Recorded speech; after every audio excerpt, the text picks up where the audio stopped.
유다서 1장 17절로 19절까지입니다. 제가 읽어드리겠습니다.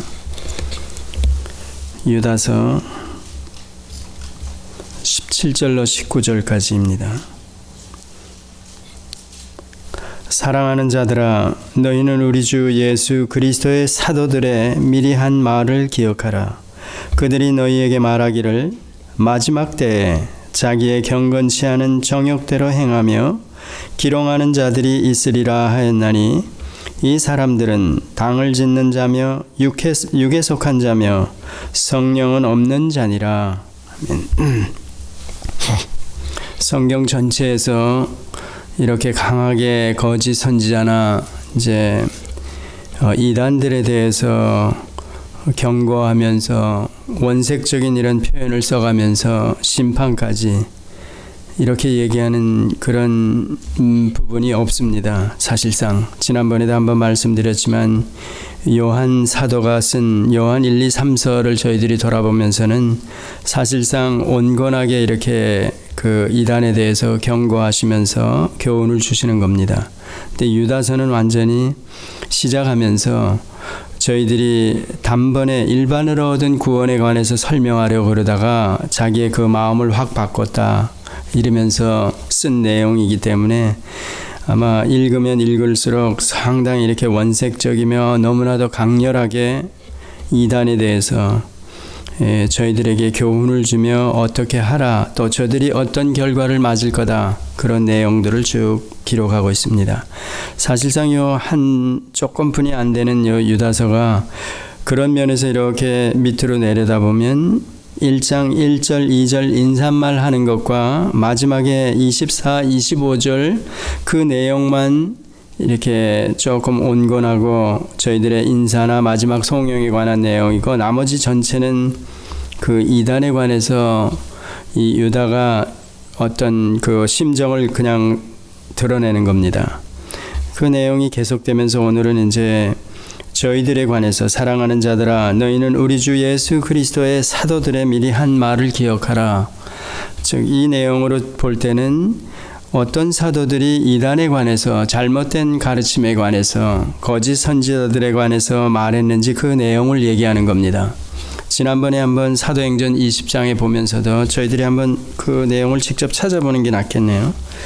사도행전 20장, 에베소 교회에서 사도 바울이 떠나면서 그 장로들과 목을 어긋나게 안으면서 울었다 그랬죠. 그 내용 중간쯤에 가보면 그냥 들으셔도 됩니다. 사도행전 20장 28절로부터 제가 32절까지 읽어드리겠습니다. 너희는 자기를 위하여 또는 온 양떼를 위하여 삼가라. 성령이 저들 가운데 너희로 감독자를 삼고 하나님이 자기 피로 사신 교회를 치게 하셨느니라. 내가 떠난 후에 흉악한 이리가 너희에게 들어와서 그 양떼를 아끼지 아니하며, 또한 너희 중에서도 제자들을 끌어 자기를 쫓게 하려고 어그러진 말을 하는 사람들이 일어날 줄을 내가 아노니. 이게 교회가 세워진 지 얼마 되지 않은 그 시점에서 벌써 사도 바울이 이렇게 얘기하는 거 보면 대단하죠. 그러므로 너희가 일깨어 내가 3년이나 밤낮 쉬지 않고 눈물로 각 사람을 훈계하던 것을 기억하라.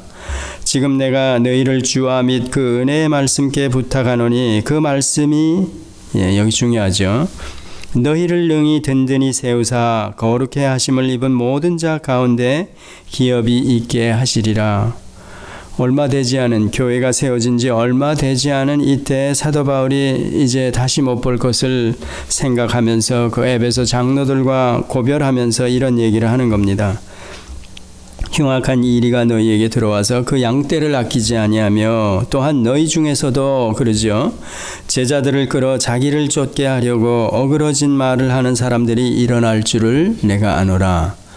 교회 안에 이런 일이 일어날 걸 미리 예견하는 거죠. 그러므로 하면서 너희는 일깨어 내가 3년이나 밤낮 쉬지 않고 눈물로 각 사람들을 훈계하던 것을 기억하라. 예, 그렇습니다.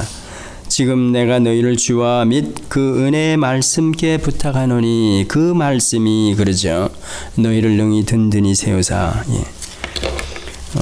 디모데 전서를 또 한번 보겠습니다. 사도들이 이제 이런 전에, 그러니까 유다서가 기록된 연대를 한 70년에서 80년대 그 사이로 보고 있습니다.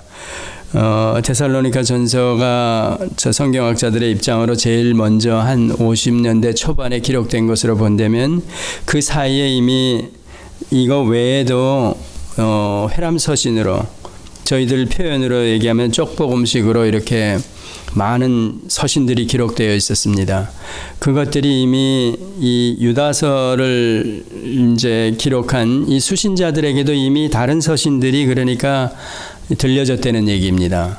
그 내용들이. 그렇기 때문에 다시 내가 너희들이 아는 바대로 사도들이 전한 그 내용을 다시 이제 상기시켜 주는 내용입니다.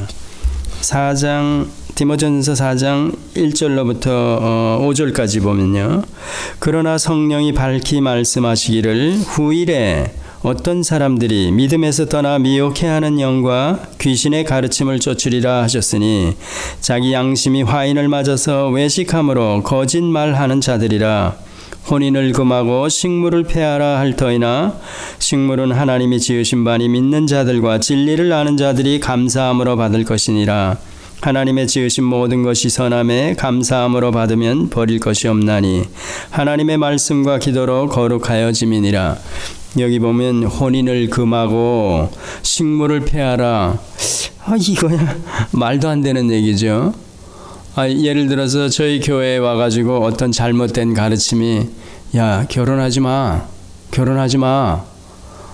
이렇게 얘기하면 우리가 그 말을 온전하게 듣습니까? 그 말에 따라갈 사람이 있겠습니까? 없죠.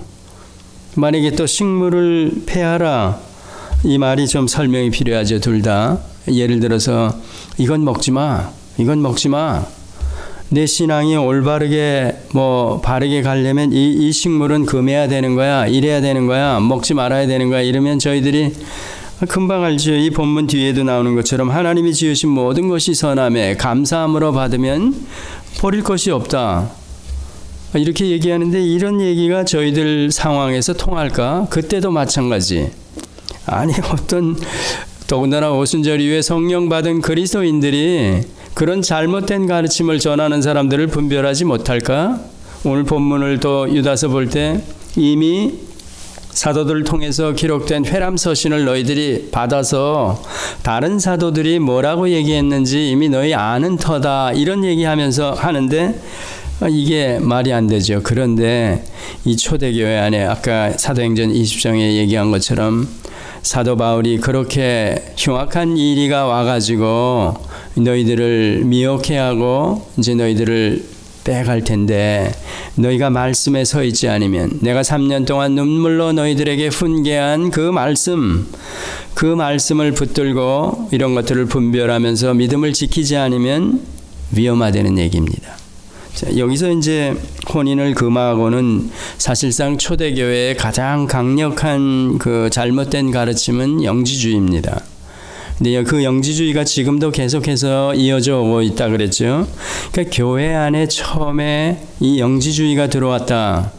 그게 사실은 지난번에 저희들이 성경을 전체적으로 그 스트럭처, 구조를 가지고 이렇게 내려다보면 말라기서 이후를 저희들이 엘리야, 즉 세례 요한이 오시기 전까지 한 400년여간을 신구약 중간사라 그래가지고 암흑기라 그럽니다.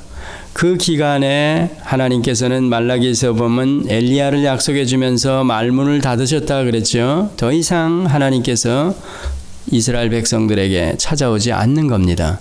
말문을 닫으셨다는 얘기는 그 이전에 남북 왕국으로 갈라지고 나서, 물론 여호수아 이래로죠. 율법을 떠난 이스라엘 백성들에게 하나님께서는 그 언약을 상기시키면서 왜 강한 손과 편팔로 자기 백성을 삼았기 때문에 아브라함에게 이미 약속을 해서 400년 후에 내가 내 후손들이 이 가나안 땅을 차지하게 할 것이다 약속해 주었지 않습니까? 그런 모든 줄거리들을 쭉 볼 때 여호수아 이래로 부패한 패역한 그들이지만 하나님께서는 이미 아브라함에게 영원한 언약을 약속했기 때문에 그 백성들에게 찾아오시는 겁니다. 말씀하시는 겁니다. 돌아오도록. 그 말라기서에 더 이상 말문을 닫았다 이랬을 때 신구약 중간사 400년이 암흑기다 이러는 얘기는 하나님이 말씀을 안 하시는 겁니다. 자기 백성들이 어떻게 되든 관심 끄신 겁니다. 그런데 400년 지나면 내가 엘리야를 보내겠다 이러고 닫은 거라는 겁니다. 그럼 그 이전은 어떤가? 저희들이 돌아보는 대로 그 세 왕이 지나고 나서 남북 왕국이 갈라진 이후에도 계속해서 하나님께서는 선지자들을 보내는 겁니다. 선지자들을 보냈다는 얘기가 바로 하나님이 그 선지자들의 입에 하나님의 말씀을 담아서 전하게 하셨다는 겁니다. 끊임없이. 그런 걸 보고 또 하나님의 사랑이라고 저희들이 그러죠. 자기 백성 삼은 이스라엘 백성들을 향해서 절대로 포기치 않고 계속해서 그 백성들에게, 이 백성들이 패역해서 말을 안 들으면 아수르를 또 바벨론을 회초리로 삼아가지고 북왕국은 결국은 망해버렸죠. 완전히. 사마리아 그러는 표현들이 바로 그거 아닙니까? 그런 이스라엘 그 족속들이 아시리아 그들과 혼족이 돼가지고 유다 족속들이 저들을 향해서 저 사마리아인들 개같은 그렇게 표현하지 않습니까? 이전에는 자기네 한 동족이었죠. 야곱으로 얘기하면 12형제 그런 지간입니다. 그런데도 그렇게 망해버리고 유다는 또 70년 포로 생활을 하고 돌아오게 되고 계속해서 하나님께서는 잠시도 마치 그 친자를 삼은 자기 자식을 향한 하나님의 애정을 계속해서 드러냈다는 겁니다. 그게 선지자를 통해서 하나님이 자기 백성을 향해서 사랑을 계속해서 쏟아내고 그들이 돌아오기를 바랬는데 말라기에서 더 이상 이제 안 하는 겁니다. 그렇게 지나고 나서 이제 약속대로 오순절 때 성경을 보내시고 그 이전에 예수 그리스도께서 오셔가지고 죽으시고 교회가 이제 세워지는 장면이 오순절 이후지요. 그런데 그 이후에도 계속해서 교회가 순수하게 시작이 됐는데도 불구하고 어떻게 이렇게 잘못된 가르침이나 거짓 선지자들이 교회 안에까지 침범할 수 있을까? 이런 것들이 사실은 조금은 저희들의 입장에서는 이해가 안 됩니다. 순수하게 하나님의 말씀을 지키고 갈 수 있게 구약과 같지 않고 신약에서는 옛 언약이 아니고 새 언약 아래서는 성령이 계시기 때문에 그 성령이 계신데 어떻게 우리를 쓰러뜨릴 수 있을까? 그래서 그 전체를 이렇게 놓고 보면 이 오늘 디모데전서 사도 바울이 얘기하는 거나 마찬가지입니다. 왜 교회 안에 이렇게 잘못된 이단자들이 들어와 가지고 우리를 미혹하고 오늘 본문에 보면 기롱하며 그들이 정욕대로 행하면서 야 웃기지 마 이러면서 우리들을 미혹하는 겁니다. 그들의 행실이 이상하게 드러나는데도 떳떳하게 오히려 우리를 우습게 보는 겁니다. 비웃으면서 야 그거 아니야 그거 잘못됐어 이쪽으로 와 그러면서 우리를 끌어간다는 겁니다. 근데 실제로 이런 것도 계속해서 연속해서 제가 요 몇 주 계속 말씀을 드리죠.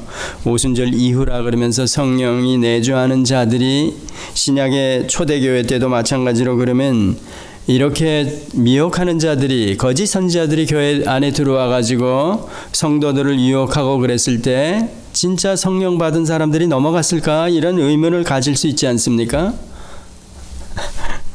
제가 어떻게 답을 드렸습니까? 성령 받은 자가 넘어갈 수 있을까? 예, 없다 그랬죠. 만약에 있다 그러면 오순절 성령 이후에 구약의 옛 언약 아래서는 그들의 믿음에 따라서 그들의 순종이냐 불순종에 따라서 그들이 어떤 결과를 맞았습니다. 심판과 저주를 당했죠. 그게 구약 성경 전체입니다. 그걸 다른 말로 얘기하면 오순절 이전으로 저희들이 옛 언약 아래에 있는 그 하나님의 부르심을 입은 자들 그들 중에서 물론 성령이 내주하고 그리스도를 그들의 표현으로 그들의 입장에서 보면 메시아를 바라보는 믿음 그 믿음을 가진 자들은 믿음으로 의롭다함을 얻어서 구원을 얻었습니다. 그런데 그래서 제가 출애굽을 그걸 구원으로 봐야 되느냐 이런 얘기를 자꾸 여러분에게 드리는 겁니다. 왜? 만약에 구원으로 보고 지금 우리도 세상으로부터 건져내진 자로 같은 구원으로 본다면 구약은 왜? 저들의 믿음에 따라 하나님께서 불순종이 드러날 때 그대로 심판이 임했거든요. 그런 식으로 만약에 본다면 우리 지금은 어떤가? 새 언약 아래 와 있는 우리들이 건짐을 받아가지고 다시 우리의 구원이 취소될 수 있는가? 이런 문제를 이제 생각할 수 있지 않습니까? 그런데 새 언약도 만약에 구약처럼 우리의 결과에 따라서 믿음에 따라서 불순종이 만약에 드러나오고 이렇게 미혹하는 자들의 가르침에 넘어가 가지고 간다면 전능하신 하나님께서 더군다나 약속대로 성령이 우리 안에 와 계신데도 불구하고 우리가 멸망하는 자가 된다는 얘기입니다. 그러니까 이게 전체 스트럭처를 가지고 보면서 옛 언약과 새 언약을 잘 이해하고 계셔야 이게 이해가 되는 겁니다. 보이는 겁니다. 그러면 새 언약 아래에 있는 저희들, 그래서 오늘 본문에 나오죠. 세 번째, 제가 그 본문을 다시 한번 짧으니까요. 사도들이 미리 가리킨 내용들을 기억하라 이러면서 그들이 너희에게 말하기를, 즉 사도들이 말하기를 마지막 때에 자기의 경건치 않은 정욕대로 행하며, 즉 행실이 경건치 않다는 얘기입니다. 저희가 경건이 뭔지 알죠? 야고보서 같은 데는 참된 경건은 환난 중에 고아와 과부를 돌아보며 또 자기를 돌아보아 세속에 물들지 않는 거다 이렇게 얘기합니다. 그걸 보고 야고보서에서는 참된 경건이라고 그러죠.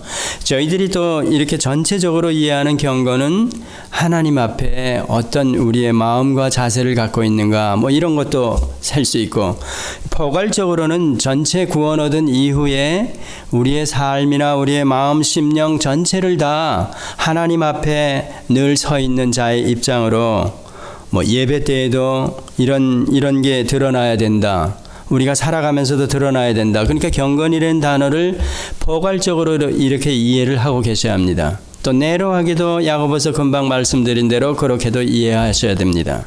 그런데 이런 모습이 여기 오늘 본문을 보니까 자기의 경건치 않은 이러죠. 그러니까 저희들이 경건한 자라면 고아나 과부들을 그들의 환난에서 돌아보고 또 자기를 돌아보아 세속에 물들지 않게 한다. 그런 걸 보고 경건이라 그렇게 설명을 하죠. 그리고 또 다른 포괄적으로 제가 금방 설명드린 대로 그러면 그렇지 않은 자들, 여기 얘기하는 게 그겁니다. 자기의 경건치 않은 정욕대로 행하며 이렇게 나오니까 이 잘못된 가르침을, 거짓 선지자나 이런 이단들을 어떻게 알 수 있느냐? 결국은 그들의 행실을 보고 저희들이 알 수 있다는 얘기입니다.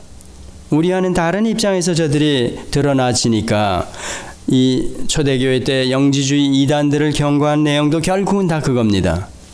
아까 얘기한 대로 혼인을 금하고 음식물을 폐하라 이렇게 얘기한 것도 결국은 그겁니다. 이 영지주의에서 파생된 어떤 결과들, 드러나는 현상들이 두 가지로 드러납니다. 하나는 극단적인 양극이죠. 극단적인 이렇게 금욕주의 현상이 드러납니다. 바로 오늘 이게 혼인을 금하고 식물을 폐하라 한 게 극단적인 금욕주의입니다. 유대교 안에서도 그들의 지금 저희들이 아는 대로 코셔 그래가지고 자기네들 정결법에 의해서 고기, 소나 양, 먹거리를 다 체크하죠. 저희 레위기 돌아보았죠.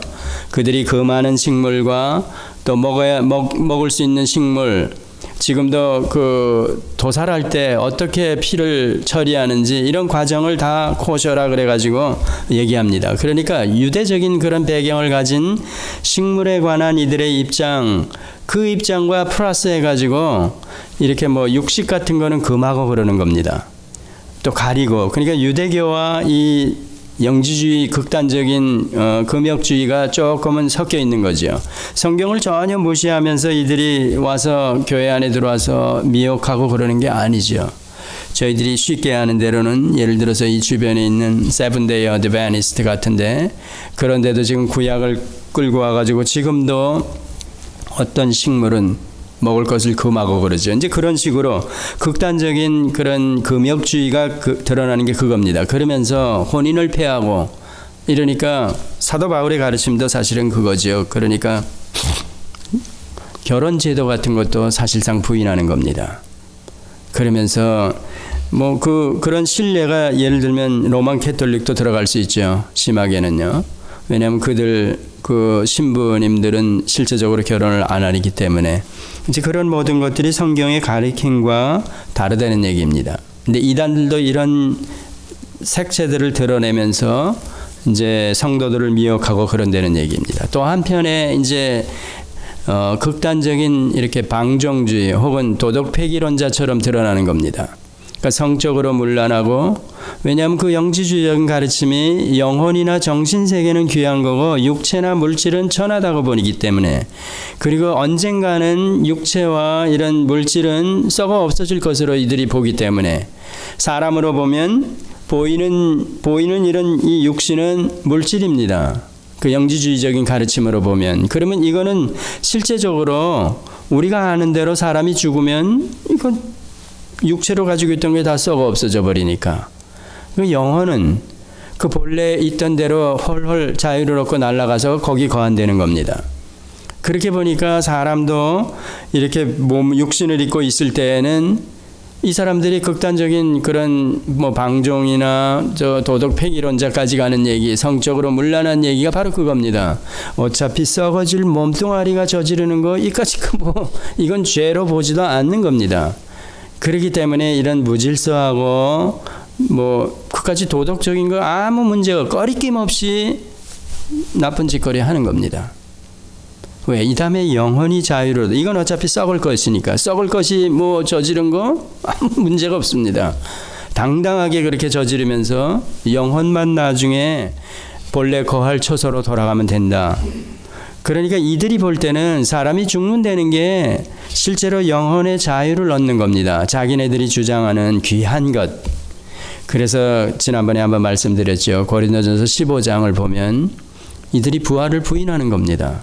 사람이 죽고 나니까 이 썩을 것이 이제 땅에 묻혀버리고 영혼은 육체에 갇혀 있다가 자유함을 얻었기 때문에, 그런데 부활을 한다 그러고 그 썩었던 육체가 다시 돌아온다.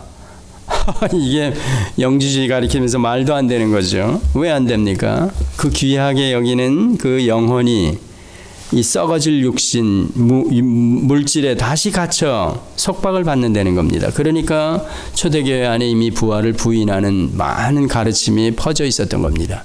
사도 바울이 그러니까 그 고린도전서 15장을 한번 이런 배경을 가지고 읽어보면 거기 나와 있는 내용들이 사도 바울의 심정을 제가 한번 이렇게 생각해 보니까 아마 핏대줄이 팍 쓰고 열불이 확 나가가지고, 야, 부활을 부인해? 너희 믿음 다 헛거야. 이렇게 얘기하는 것 같습니다. 이게 보통 열불 내면서 얘기하는 것 같지 않습니다. 저희들은 담담하게 그냥 읽어버리죠. 근데 그 가르침에 계속해서 연속입니다. 오늘 본문도. 그러니까 후일에 이렇게 미혹하는 자들, 식물을 패하고, 그 뒤에 고린도 후서도 한번 볼까요? 사도들이 무슨 말을 했는지 3장 1절로부터 5절까지 저희들이 잘 아는 거죠. 디모데후서 3장 1절로부터 내가 이것을 알라 말세에 고통하는 때가 이르니니 사람들은 자기를 사랑하며 돈을 사랑하며 자긍하며 교만하며 회방하며 부모를 거역하며 감사치 아니하며 거룩하지 아니하며 무정하며 원통함을 풀지 아니하며 참소하며 절제하지 못하며 사나우며 선한 것을 좋아 아니하며 배반하며 팔며 조급하며 자고하며 쾌락을 사랑하기를 하나님 사랑하는 것보다 더하며, 여기도 경건이 나오죠. 경건의 모양은 있으나 경건의 능력은 부인하는 자니 이 같은 사람들에게서 내가 돌아서라. 자기를 사랑하는 사람 교제하지 말라는 겁니다. 돌아서라는 겁니다. 돈을 사랑하는 사람 돌아서라는 겁니다. 자긍하는 사람, 교만하는 사람, 여기 한 19가지 20가지 정도 되죠. 이게 대충. 그런데 그런 사람에게서 결론은 뭐냐면 이 같은 자들에서 내가 돌아서라. 그러면 외톨이 돼요. 왕따 저 혼자예요. 그렇지 않습니까? 저 혼자 어떻게 예배를 드리고 저 혼자 어떻게 신앙생활을 합니까? 교회에 저 혼자 남아 있습니까? 이렇게 되지 않습니까? 우리 지금 실정으로 돌아보면 그만큼 많은 사람들이 세속에 물들어서 이런 교훈들을 아무것도 아닌 거로 다들 생각하니까 이게 잘 이해가 안 갈 수 있습니다. 근데 돌아서라 그러니까 돌아서 가지고 이거 아무도 없는데요? 이래가지고 어떻게 제가 장작불도 이렇게 그거 저희들이 알지 않습니까? 참 어렵습니다. 그런데 이게 언젠가 말세에 이르는 겁니다. 말세. 기왕이 이렇게 나왔으니까 베드로후서도 한번 보지요. 이 베드로후서 2장 1절에 보면 그러나 민간에 또한 거짓 선지자들이 일어났나니 이와 같이 너희 중에도 거짓 선생들이 있으리라. 이게 이해가 안 되는 거. 저도 성경을 읽으면서요. 교회는 순수하게 성령 받은 사람, 특히 오순절 이후에는 그런 사람들의 모임이고 집단인데 어떻게 이런데 교회 안에 민간에 또한 거짓 선지자들이 일어났나니 이와 같이 너희 중에도 거짓 선생들이 있으리라. 저희는 멸망케 할 이단을 가만히 끌어들여 자기들을 사신 주를 부인하고 임박한 멸망을 스스로 취하는 자들이라. 여럿이 저희 호색하는 것을 쫓으리니 아까 얘기한 대로 극단적인 방종, 도덕 폐기론자들, 이로 인하여 진리의 도가 회방을 받을 것이다. 이런 얘기 들으니까 우리가 조금은 이해가 가죠. 이런 내용들이. 이게 지도자들, 그런 거짓 선지자들이 떳떳하게 영지주의적인 영향을 받아가지고 진리를 전하죠. 하나님을 알라 그러면서, 하나님 누구시다 그러면서 영지주의 영향을 받았기 때문에 이 육신이 저지르는 거는 괜찮다는 겁니다. 무슨 짓을 하고 이거 어차피 썩을 몸이 저지르는 건데 이 가르침이라는 겁니다. 이게 벌써 이미 교회 안에 들어와 있어서 진리의 도가 회방을 받을 것이요 이러는 겁니다. 실제 그렇습니다. 저도 인터넷에 가끔 들어가 보면 당당하게 잘못된 가르침들이 올라와 있고 그게 도배질하듯이 올라와 있습니다.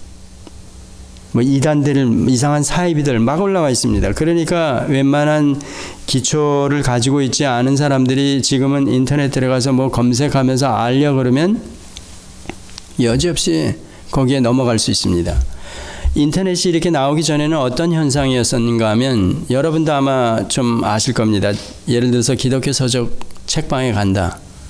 가면 책이 많은데 처음에는 모릅니다. 저도 몰랐으니까요. 저도 그래서 가면 처음에 제가 초보 때는 그 책 주인한테 어떤 책을 제가 사야 됩니까? 그러면 까꾸로 물어봅니다. 당신은 어떤 교회 다닙니까? 무슨 교파입니까? 그러면서 뭘 좋아합니까? 이런 걸 물어봐요. 제가 그래서 그걸 대답해요. 그러니까 제가 또 그걸 압니까? 그러니까 무조건 보수, 진짜 진리, 이런 식으로 표현할 뿐이에요. 그러면, 어떤 책을 권합니다.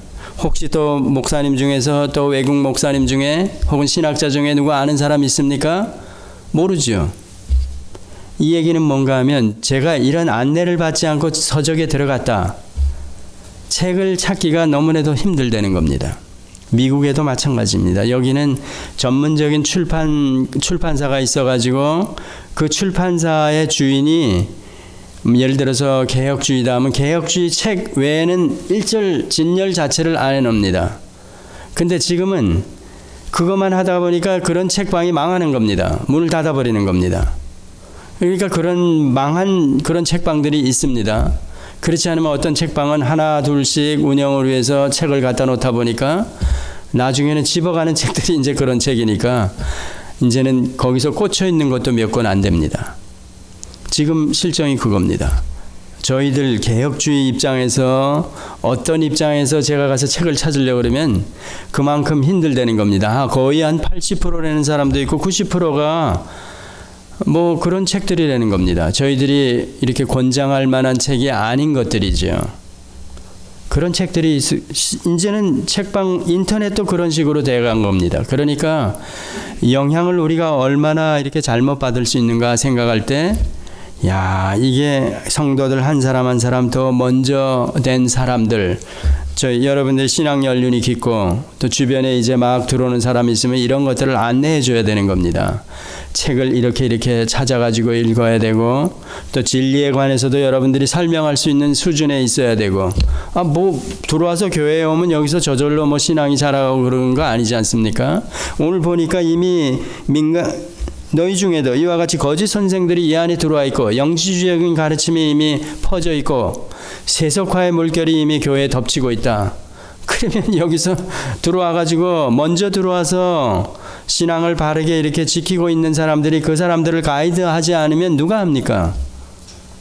누가 합니까? 예를 들어서 뭐 목사한테 맡깁니까? 저 같은 사람이 또 삐딱하게 나가면 저 같은 사람이 여기서 얘기하는 거짓 선생입니다. 거짓 선생.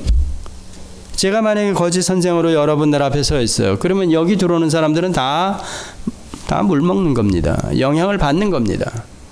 그러면 제가 영지주의적인 이게 속 안에 들어와 있어. 야, 진리를 이해해야 돼. 예를 들어서 하나님이 누구신지 알아가야 돼. 그럼 우리의 실제 삶에서 이런 부분들을 터치를 안 해줘. 그건 너 알아서 해. 응? 네가 알아서 잘 살아가. 뜬금없이 뭐 성경에 나오는 거룩을 향해 가. 뭐 예를 들어서 이렇게 얘기하면 그럼 구체적으로 어떻게 해야 되는지 제가 옛날에 로마서 12장을 시작하면서 뭐라 그랬습니까? 앞선 부분들, 진리에 관한 부분들은 저희들이 몇 번 읽고 가르침을 받으면 이거는 너무나도 그러니까 좀 심한 표현이지만 너무나도 이해하기가 쉽습니다. 여러분이 성경을 진짜로 본다면 그런 진리의 부분, 진리에 관한 예를 들어서 우리의 구원 문제 왜 믿음으로 은혜로 이렇게 얘기합니까? 그것도 선물이라고 또 설명까지 하면서 공짜다. 우리 편에서는 이 구원 문제를 이게 뭐 노력해서 되는 것도 아니고 뭐 공부를 많이 해서 되는 것도 아니고 누구에게든지 예수를 믿어. 믿으면 천당 가. 옛날에 그래서 예수 천당, 불신 지옥 이런 겁니다. 그게 우리 쪽에서 반응해야 되고 복음을 증거할 때 그렇게 하는 거라고 제가 설명드리지 않았습니까? 그렇지만 하나님 편에서는 이미 더 깊은 하나님의 어떤 의도를 가지고 하나님께서 은혜로 공짜로 주셨다는 겁니다. 근데 그렇게 쉬운 걸 사도 바울이 구약을 들어서 실제로 설명해 놨다. 그게 로마서다, 에베소서다, 신약의 서신서들입니다. 그러면 그걸 만약에 어렵게 했어. 예를 들어서 한국에서 국민학교나 이제 학교를 다녀보셨으니까 선생들이 좋은 선생들은 한 20% 많으면 20% 아니면 한 10% 진짜 공부하는 머리를 가진 사람들은 그 정도라는 겁니다. 저희 딸이 그랬습니다. 나는 아빠 닮아서 나는 그런 머리를 타고나지 않았어. 나는 노력을 하지 않으면 A학점 절대 죽었다 깨나도 못 받아 그래. 그래서 제가 얼마나 실망을 했는지요. 그 유전자가 그렇게 간 거니까 넌 할 수 없는 거야. 그랬더니 이 다음에 하는 얘기가 뭐냐면 아빠 그 몰라서 그래. 쟤네들은 그냥 놀고 먹어도 책 한 번 쑥 읽어도 다 기억나고 리포트하고 A학점 받아. 근데 나는 내가 열심히 하고 따라가고 그 노력을 하지 않으면 한 번 봐가지고 모르니까 계속해서 하지 않으면 몰라. 열심히 하고 밤잠도 설치고 해야 나는 겨우 턱걸이에서 A를 받는데 저 머리 좋아서 A 받는 사람하고 나하고 뭐가 다른가 하면 나는 이런 기쁨을 알아. 내가 노력하면서 이렇게 얻는 거. 저보고 되려 실망하지 마 그러는 거예요. 그래서 오케이. 처음에는 저를 브레임하는 줄 알았습니다. 이 아빠 머리가 안 좋지? 그러는 줄 알았는데 실제로 안 좋죠. 그런데 자기는 그렇게 노력하는 기쁨이 있다는 겁니다. 그래서 A를 받고 나면 쟤네들은 그거 모른다는 겁니다. 자, 저희들이 교회 안에 와서 이런 진리를 예를 들어서 가르쳐. 그냥 금방금방 알아듣는 사람도 있습니다. 그렇지만 대다수의 초신자들이나 이런 사람들이 모르는 겁니다. 그러면 그런 사람들에게 또박또박 설명을 해주고 가르쳐줘야지. 그걸 앞선 사람들이 가르쳐주고 교회 전체적으로 가르치고 그래야 따라오고 그러는 겁니다. 그래야 이런 미혹하는 자들이 교회 안에 거짓 선생들이 들어와가지고 잘못된 가르침을 이단들이 침투해와 요즘 같으면 신천지들이 적당하게 들어와가지고 어느 날 확가닥 뒤집는다 그러죠. 교회 전체를 송두리째 뺏어간다 그러죠. 추수꾼 역할을 하는 거죠. 그들 표현대로. 그러니까 그들 입장에서 보면 이 교회가 이근곡식이 널려 있는 겁니다. 성경 표현대로. 그러니까 자기네들이 추수꾼이라는 겁니다. 어디든지 들어가가지고 추수하는 거 너무 쉽다는 겁니다. 왜? 교회 안에서 이런 진리에 대한 가르침을 제대로 못 받았기 때문에.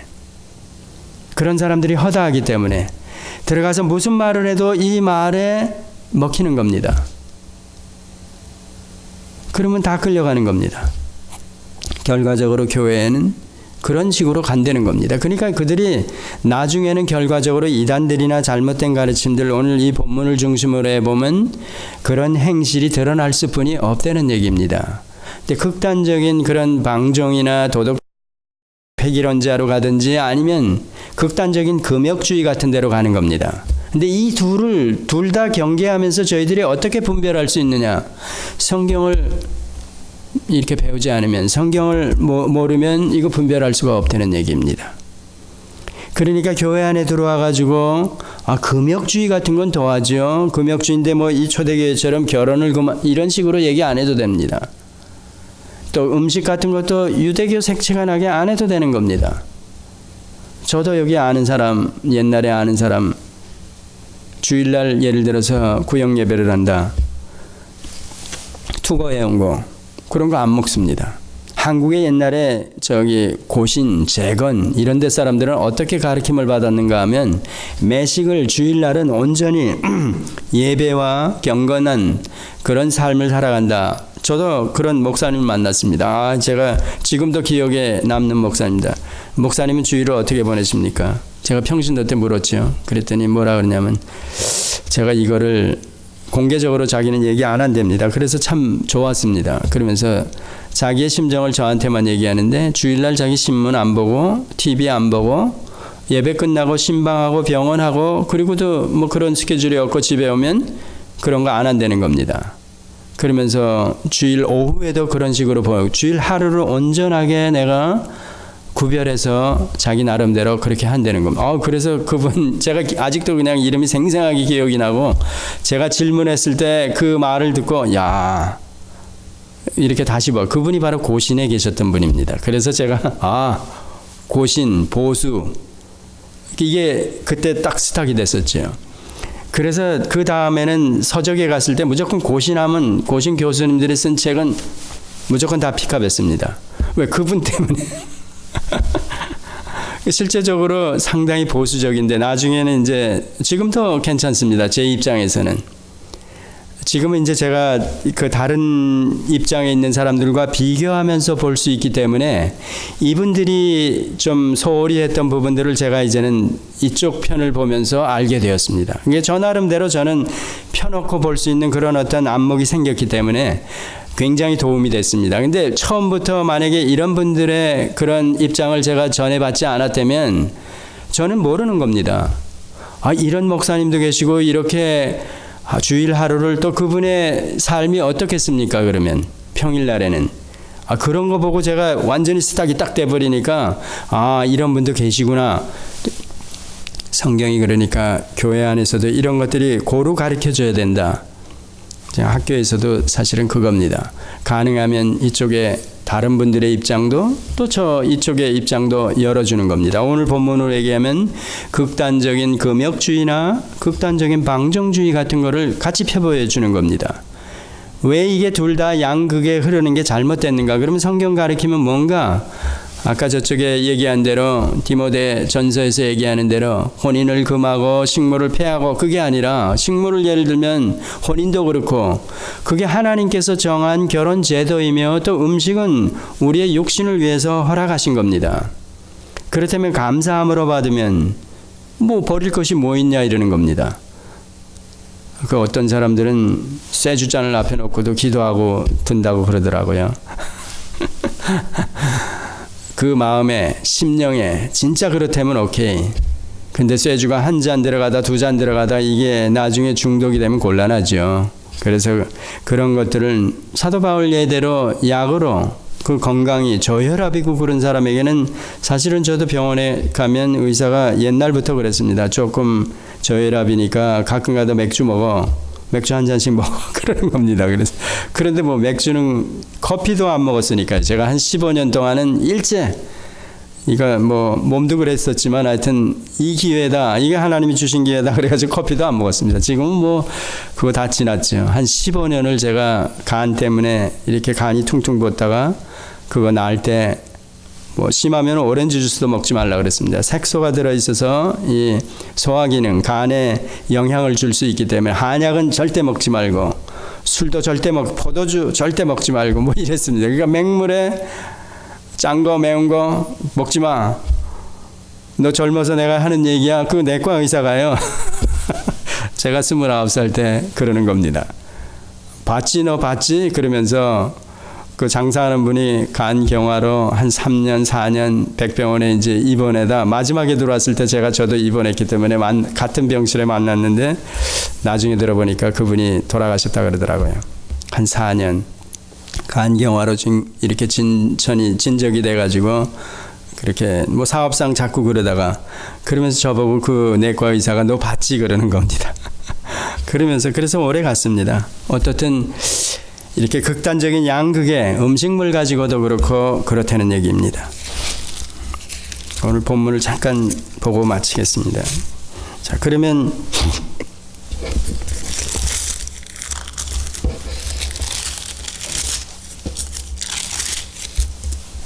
그 다음에 기롱하는 자들, 비아냥거리면서 이제 정상적으로 신앙생활하는 사람들을 그런다 그랬죠. 또 이 사람들은 당을 짓는 자며 육에 속한 자며 성령은 없는 자 아니라 결론을 아주 그냥 딱 내버리는 겁니다.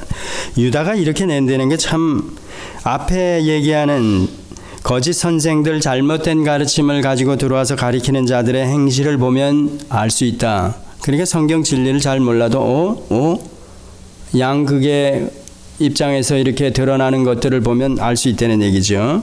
그러면서 이 사람들이 당을 짓는 자며 육에 속한 자며 정욕대로 행하니까 뭐 육에 속할 수뿐이 없는 거죠. 그러면 우리는 뭔가 그럼 영에 속한 자인가 이런 생각을 할 수 있습니다. 그래서 저희 교회 안에 기독교 안에서도 극단적이지는 않지만 우리를 이제 영혼과 육체 우리 인간론에 들어가면 그렇게 사람의 구성 요소를 설명하면서 뭐 전인론 혹은 2분설로 설명하고 3분설로 설명하는데 특별히 3분설로 설명하는 사람 중에서 영의 사람, 육의 사람, 혼의 사람, 육의 사람 이렇게 설명합니다. 윌치만니 그분의 영향을 받은 사람, 그분 자체는 사실상 나름대로 3분설을 얘기하면서 그가 중국에서 박해중의 믿음을 지키면서 이제 신앙에 또 영적으로 아주 깊은 그런 입장에서 책들을 서술하고 그랬는데 그 후에 여기 오렌지 카운티에 있는 위트니스리라는 사람 그분은 조금 변질된 그런 사람입니다. 한국 교회도 1970년대까지는 그 윌치만니의 영향을 받았습니다. 웬만한 성도들의 집에 가보면 전부 다 윌치만니의 서적들이 없는 집이 없었습니다. 근데 그분이 3분설을 주장하고 그랬습니다. 그러면서 육의 사람, 혼의 사람, 영의 사람 이렇게 나누었는데 이제 그런 부분에 가서 상당히 좀 어려운 가르침입니다. 그런데 일반적으로 성경 진리에 좀 약한 분들이나 이런 사람들에게는 그게 금방 와 닿습니다. 3분설로 설명하는 그런 어떤 가르침들이 여기 육에 속한 자 그러면서 저희들이 그런 가르침을 이렇게 기억하고 있으면서 이 성경을 볼 때 육에 속한 자 뭐야 이랬을 때 그러면 또 육에 속한 자, 영에 속한 자 그러면서 영지주의 영향으로 끌고 가버리면 이렇게 극단주의적인 경향에 빠질 수 있는데 교회 안에서도 육에 속한 사람이라 그러면서 뭐 이 결론이나 마찬가지입니다. 어떤 가르침 저도 옛날에 이렇게 들었던 기억이 있습니다. 육에 속한 사람. 그런데 고린도전서에 보면 저희들이 그렇게 단정적으로 성령이 없는 자다 이렇게 결론 내리기도 어렵습니다. 왜냐하면 사도 바울이 고린도전서에서는 그걸 교회로 보는 겁니다. 교회 안에 미숙한 자로 보면서 젖이나 먹는 자로 보면서 그들의 행실이 그렇게 육에 속한 자처럼 드러나게 이렇게 나왔다는 얘기입니다. 그래서 이런 부분을 저희가 어떤 한 단면을 가지고 이렇다 저렇다 판단하기가 어렵다는 얘기입니다. 그래서 신앙 생활이라는 게 그래서 이렇게 하루하루 살아간다는 거, 이 지나가는 날들을 저희들이 이렇게 보낸다는 거, 결국은 제가 이 말을 다른 말로 설명하면 생명의 원리로 설명하는 겁니다. 어느 사람이건 순간적으로 그가 진리를 아는 지식을 얘기해가지고 이야 대단한 사람이네. 예를 들어서 제가 그런다. 와 대단하네 김 목사. 이게 아니라는 얘기입니다. 제가 왜냐하면 여기 거짓 선생인지 아닌지 여러분의 입장에서는 봐야 되기 때문에 제가 살아가는 모습을 봐야 된다는 겁니다. 행실이 어떻게 드러나는지 그게 검증을 받아야 된다는 겁니다. 여러분도 마찬가지입니다. 그러니까 모든 그리스도인들이 이 땅에 그러면 하나님께서 이런 결론이 되죠. 오순절 이후에 성령이 와서 우리를 죄악 가운데서 건져냈는데 그냥 땅을 살게 하셨어. 그냥 살아가게 하셨어. 근데 살아가는 이 삶이 이거 구원받았는데 빨리 하늘나라에 데려가셔야죠. 이거 너무 힘듭니다. 그런데도 계속해서 믿음으로 살아가게 하시는 겁니다. 제가 그래서 이런 부분이 실제적인 삶의 부분에서 부딪히고 너무 힘들고 이런 경우를 이제 초대교회도 그랬으니까 지금도 저희들이 당합니다. 실제로 당하고 있고요. 그래서 마라나타 하는 심정을 우리들이 실제적으로 가져야 하는 겁니다. 민감하게 저희들이 신앙생활을 잘해 가려고 그러면 거룩을 드러내고 경건한 삶을 살아가려면 그래야 되는 겁니다. 그런데 실제 그러려니까 세속 이게 너무나도 힘든 겁니다. 또 거짓 선생들, 잘못된 가르침들, 이 모든 영향을 저희들은 다 받고 있는 겁니다. 아까 얘기한 대로 책이나 인터넷, 어디를 가도 제대로 저희들이 분별할 수 없습니다. 그렇다면 차라리 이럴 바에야 주님 빨리 오시죠. 빨리. 이게 사실 진짜 신실한 성도들의 마음이어야 되는 겁니다. 그런데 그렇지 않다 그러면 그렇지 않은 주님이 오시는 그날까지 아까 얘기한 대로라면 저들에게서 떠나라. 19가지 죄목을 열거하면서 종말에 이럴 거다 하면서 그런 사람들에게서 멀어져라. 야, 이게 너무 힘든 겁니다. 너무 힘들어. 그 말씀을 저희들이 어떤 입장에서 받으며 어떤 태도를 드러내 보이는가 이런 것들이 중요한 겁니다. 근데 결론은 이 본문도 그렇습니다. 이 사람들은 당을 짓는 자며 육에 속한 자며 성령이 없는 자다 이래 버리니까 간단합니다. 여러분이나 제가 성령이 있느냐 없느냐 이것만 확인이 된다면 성령이 있는 자라면 예, 그렇습니다. 성령을 의지하면 그래서 갈라디아서나 에베소서 후반에 가보면 성령이 나를 주장하게 하시면 이 얘기는 곧 하나님이 저를 살아가게 한다는 겁니다. 저를 믿음 생활을 하게 하신다는 겁니다. 기필코. 그래서 이럴 때 저희들의 처음 구원부터 교회 안에 이렇게 거짓 선생이 들어와서 우리를 미혹하고 우리를 망가뜨리려고 그러지만 그런데도 불구하고 오순절 이후에 성령을 모시고 있는 자들은 결코 저들이 우리를 침범치 못하고 뺏어가지 못한다는 얘기입니다. 제가 그래서 이 얘기를 하는 겁니다. 그렇다면 우리가 놀고 먹어야 되느냐 이랬을 때 아니라는 얘기입니다. 성령이 100% 하시고 즉 하나님이 100% 하시고 우리도 100% 한다는 겁니다. 그래서 100으로 제가 설명하는 겁니다. 하나님이 다 하십니다. 그러면 하나님께서는 아니야 네가 한 거야. 네가 한 거야. 이 다음에 그러는 겁니다. 마태복음 7장에도 나오죠. 제가 주를 위해서 무엇을 했습니까? 아무것도 한 게 없습니다. 그러니까 예수님 아니야. 너 그 소자에게 하나 너 조금 도와준 거 그게 나를 위해서 한 거야. 그러는 겁니다. 베드로 전서에 마찬가지죠. 우리에게 시험을 주시면서 시험을 이기게 하시고 환난은 피하게 하시고 다 그러면서 뭐라 그러냐면 왜 이 걸음을 걷게 하시는가 하면 이 다음에 멸루관을 씌워주기 위해서 상을 주시기 위해서. 근데 우리는 계시록에 가면 다 내려놓는다는 겁니다. 그거 제가 한 거 아닙니다. 저도 여러분도 그러지 않습니까? 구원부터 공짜로 시작했으니까 그리고 새 언약 아래 성령이 와셔가지고 성령이 제 안에 계시면서 실패치 못할 자로 기필코 승리하는 자로 끌고 간다니까 다 하나님이 하신 거 아닙니까? 그런데도 불구하고 하나님께서는 우리 보고도 하라 그러는 겁니다. 알고 나니까 이 진리를 알고 나니까 하나님이 100% 하시고 저도 100% 한다는 겁니다. 그 제가 하는 100을 제 표현으로는 최선이라는 겁니다. 최고가 아니라 제가 어떤 수준을 나 저 목표를 내가 반드시 기필코 이룰 거야. 이렇게 최고를 향해서 제가 나아가는 게 아니라 저의 최선을 드리는 겁니다. 여러분의 최선을 드리는 겁니다. 제가 지금 처한 환경에서 100을 드린다는 겁니다. 그게 저의 최선이니까. 제가 만약에 국민학교뿐이 못 나왔어. 그 아는 수준에서 옛날에 100년 전에 성도들이 그랬을 겁니다.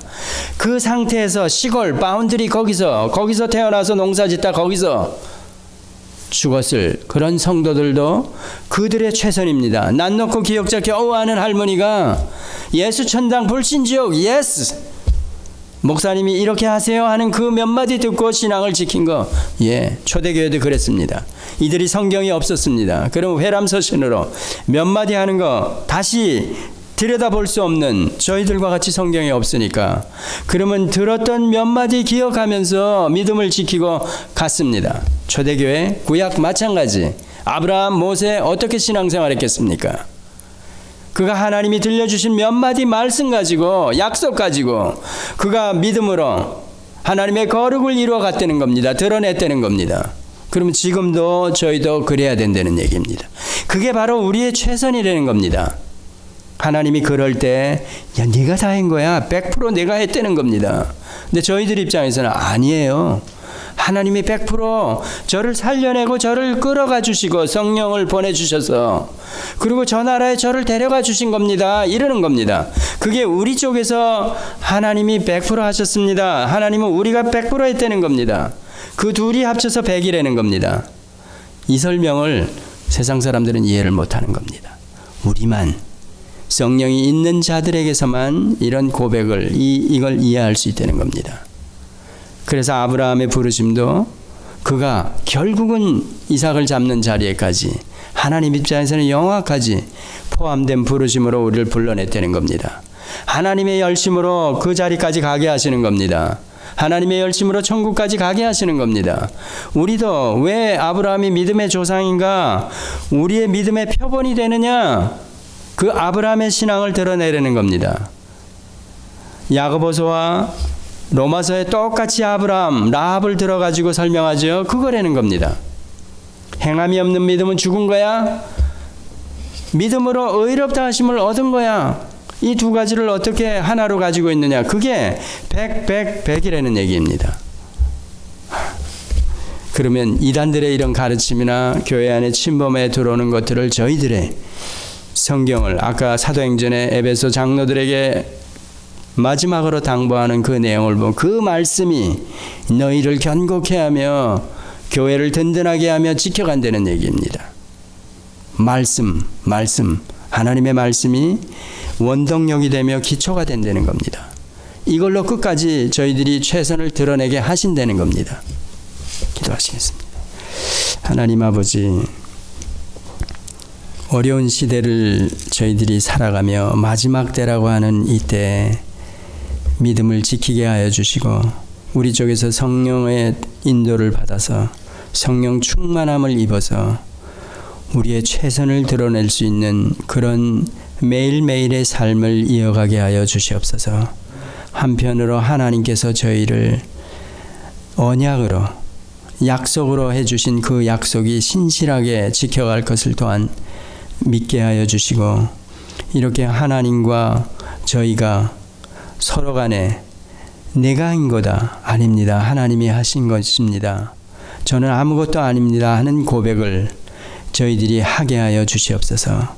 그 언젠가는 이 모든 삶의 여정에서 겪었던 모든 일들을 저희들이 돌아볼 때 하나님 앞에 무릎을 꿇을 수뿐이 없는, 또 이 땅에 살아가면서도 저희들이 성경을 통해서 돌아볼 때 무릎을 꿇을 수뿐이 없는, 우리의 최선을 드러내는 그런 삶이 살려질 수뿐이 없는 그런 자임을 날마다 확인케 하여 주시옵소서.